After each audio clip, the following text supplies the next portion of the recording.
It's Andreas here, welcome back to my poker channel. In today's video, I'm going to look at a bump out PLO that happened on a live stream, something that I have played quite a bit over the years. Let's get right into the action. PLO bump out here, guys. So they're going to use 2 cards and 2 cards only, but they're going to be dealt 4 each.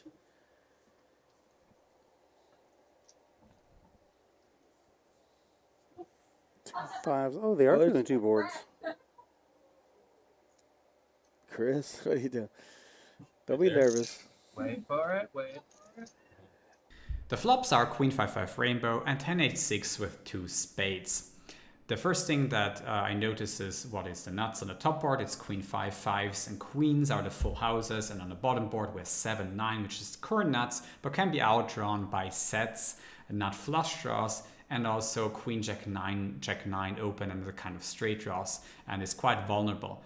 The second thing I think about is, okay, what hands do I want to be betting with? And it's mainly hands on the top board because it's a so-called lockdown board where the current nuts don't change as easily. However, the full houses and the quads obviously come in different shapes. When you have queens, your only chances of getting outdrawn is by another 5 rolling off, or aces and kings, or runner.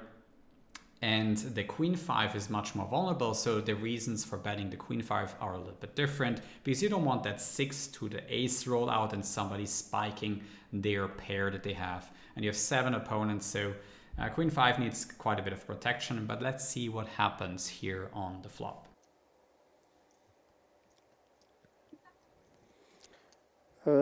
Caitlin bets out pot size here with the Queen 9-7-7. This hand technically hits both boards because you do block the queens. You can improve to trip queens if you were up against trip 5s on the bottom board, and you also have 2 7s, which if you hit spike a 7 there, it's pretty disguised, and you do make a full house, and you already have a straight and a small redraw on the top board. However, what I don't like is that you don't have a single spade, especially like having the Queen of Spades here will make a big difference, because if you look at the bottom board, Queen 5-5 doesn't have a single spade in it. Therefore, if you had queens or Queen 5, the likelihood that that Queen 5 or queens comes with a spade is quite high. Okay, young man flops. 2 pair, 10. Ashley has the aces 5-3 with the bottom board trips, 5s, and on the top board an overpair and ace of spades, which is unfortunately not that useful because sometimes you can of course bluff when the spade rolls off on the top board, but if the bottom board is already so locked up, that doesn't really apply here, and I think the fold is definitely the right play. 10s and 6s with a gutter ball straight. Yep. And Caitlin does flop the straight with the 9-7 on the one board. Who has a 5? Anybody have? Oh, Rory's got queens full of 5s. He's hoping someone has a 5. 16. Last but not least, Rory finds the queens for the top or over full on the bottom board, and like I said, some of those queens, maybe almost half of them, come with spades in the 4-card version, and if you're playing 5-card bump outs, that's even more so the case. So he's going to have so-called free roll outs against Caitlin on the top board as well with the flush draw, and is you can call a raise.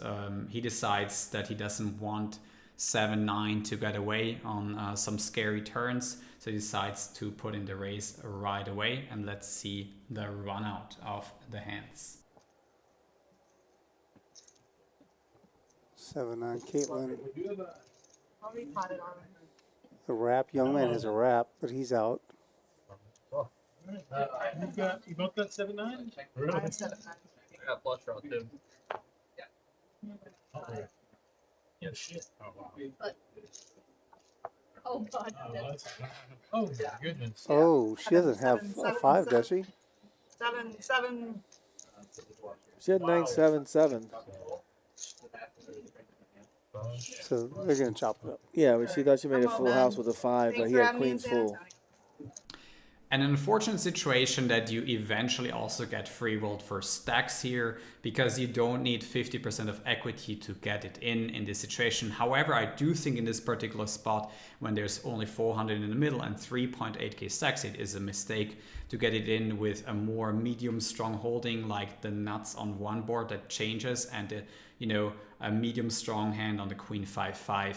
But let me say this, that if you make stacks shallower or the ante bigger, let's say there's 1,000 in the middle and you have 2k stacks or 2.5k stacks, these situations, these hands get trickier and trickier, and always checking through with certain kind of holdings, always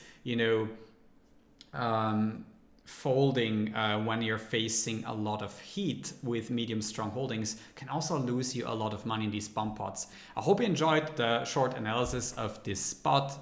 Let me know in the comment section below if this is what you want to see more often. We'll also look probably at some hold'em hands in the future again on this channel. Thanks for watching. Don't forget to hit like, of course, and then see you in the next video.